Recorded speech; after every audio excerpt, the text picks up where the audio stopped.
SMT Nation, we back. We've got a great video for you here today.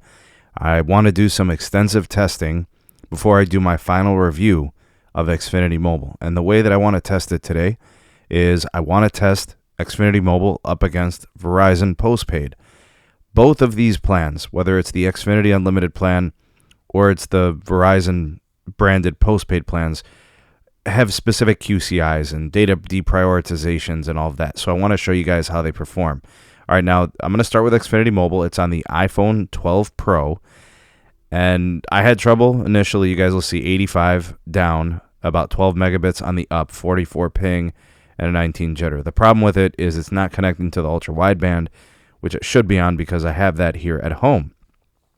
So I'm going to go ahead and airplane mode it, flash that. Let's get this going. You'll see that the second test does indeed actually connect to it. So that first test was actually on the DSS 5G. All right, so 342 down, 12 up. We're in the 30s on the ping time, and it's good. That's typically what I see from both the Verizon and the XFINITY from this particular location within the house. As a comparison, you know what we want to do is we want to also test Verizon here for you guys in this video. So we can see it's QCI 8 for Verizon, it's QCI 8 for XFINITY Mobile, but when you're connected to the 5G ultra wideband, whether it's N77 C-band or it's the mmWave, that's all QCI 7.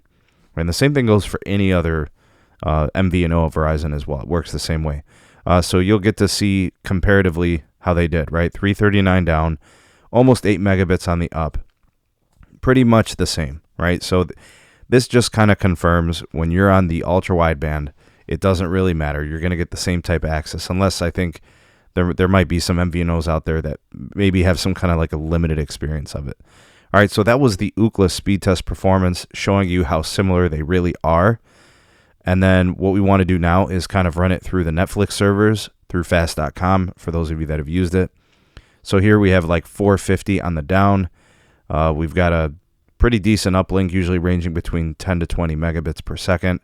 So we're going to compare both the Verizon and also the XFINITY plans to compare them and see how they stack up. So here's the Verizon, and the last one, looking at the XFINITY performance, pretty much the same or even a little bit better. It can at times be a little momentary, but it clearly, there is not a difference between the two. All right, so far, so good, right? XFINITY Mobile looks like it actually does look and feel like a Verizon postpaid line of access, right? So it's got priority. You can have confidence that you're not going to be aggressively slowed down when you're on the N77 C-band 5G ultra-wideband connection. Let's go ahead and run it through the NPerf test as well so we could see how it performs through all those specific things like streaming and web browsing and the speed testing, and then the overall NPerf score. All right, so here is the XFINITY Mobile. We got 347 down, 16 up, a 42 ping, an overall score of 109,000, and then we have a browsing score of 79% and a streaming score of 95%. Everything looks good. The 5G ultra-wideband connection is a very nice size channel at 60 megahertz, so it's got plenty of throughput when you're within a decent range of the site, which I am. We're just about a mile away here. Let's go ahead and test the Verizon. Let's see how it compares. Remember, Verizon branded, postpaid, right? Let's see how it compares. All right, on the NPerf, we see 105,000, 106,000 for endpoint score, 308 down, 9 up, 40 ping, 79.65% browsing, 94.58% streaming. It's really similar, folks. You're really not going to be able to feel or notice a difference between Verizon with 5G ultra-wideband and with XFINITY Mobile on ultra-wideband. To me, because you can't really distinguish them, to me they're basically the same, right? Let's go ahead and move the phones into LTE. Let's try it out. Let's see how they perform. We'll kind of do the same test we just did on 5G ultra-wideband. We'll do the same thing on LTE.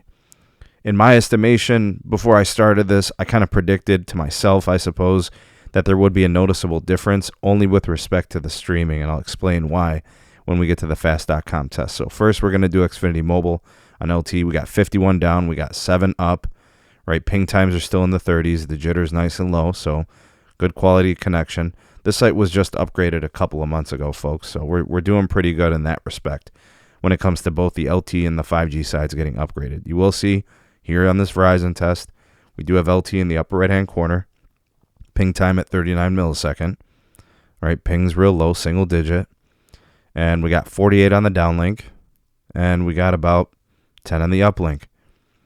Pretty similar, folks. Really hard to distinguish these two. If you were just using your phone for whatever apps, you wouldn't even notice it. You know, a difference of 3 megabits or 4 megabits, whatever the downlink uplink disparity might be. They're pretty much the same, folks. It's really hard to tell them apart.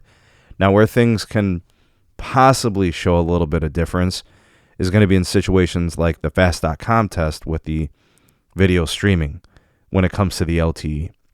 So this first test is taken from XFINITY Mobile, and you'll see I'm capped 3.8 megabits per second for video streaming. So if you're watching Netflix, if you're watching YouTube, can you get 1080p? Maybe. It's got to probably be a pretty well optimized application. In all likelihood, you're probably doing 720p. You might even be at 480p, depending on the app and the compression technology or software they're using. And then when you look at the Verizon postpaid, because I pay for the add-on, the 5G Ultrawideband add-on, I also get extra bandwidth, and throughput for my video resolution playback, even on LTE. You'll see I'm getting more speed there, right? So 33 megabits down compared to the 3.8 megabits down. So that could be a difference maker for you if you're making a decision looking at the apps, looking at the plans between the two carriers. If it doesn't make a difference, if you're good with 480p, 720p, it might be worth it for you to just kind of save the money with XFINITY Mobile. Now let's go ahead. Let's test both plans through the NPerf. Let's see if we can kind of recreate some of those discrepancies that we saw with the fast.com. So here it is, 88,000 on the NPerf. We got an 81.5 on the browsing. We're in the upper 70s on the streaming, 94 down, 21 up. All right, so that's your XFINITY Mobile. Comparatively, still pretty good, folks. Everything's in the green. It's still decent. Remember, it's not the same capacity that you're going to have with 5G and NR, right? So the scores did dip a little bit, and this is something I've told people in the past when they ask, should they upgrade their LTE device to a 5G device? I think at this point in the game, once you start seeing 5G upgrades in your market to the tower sites, it kind of makes sense. And then if you have to upgrade your plan to really enjoy it, it might be worth it for you. All right, so let's go ahead and run Verizon through the NPerf on the LTE side of things, and let's see if there's any difference between Verizon's LTE experience and XFINITY on Verizon's LTE experience. All right, so there it is, folks. 92 down, 27 up, a 40 ping. Those numbers a little bit better than the XFINITY. 101,000, almost 102,000 total score. Browsing slightly higher, streaming higher, much higher. All right, 95.65%. So here, it is a noticeable difference with respect to the streaming, and I think it's because of that cap being on the XFINITY Mobile. So, be it as it is, that might be a difference maker for you. It's something you would have to kind of make a decision on if it's worth it.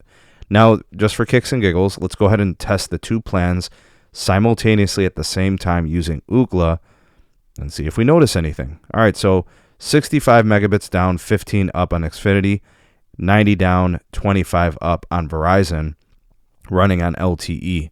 Let's get these suckers into 5G ultra wideband. Let's run the same test. We'll run them simultaneously, see if we can sense any deprile. We kind of saw it on the previous test with LTE.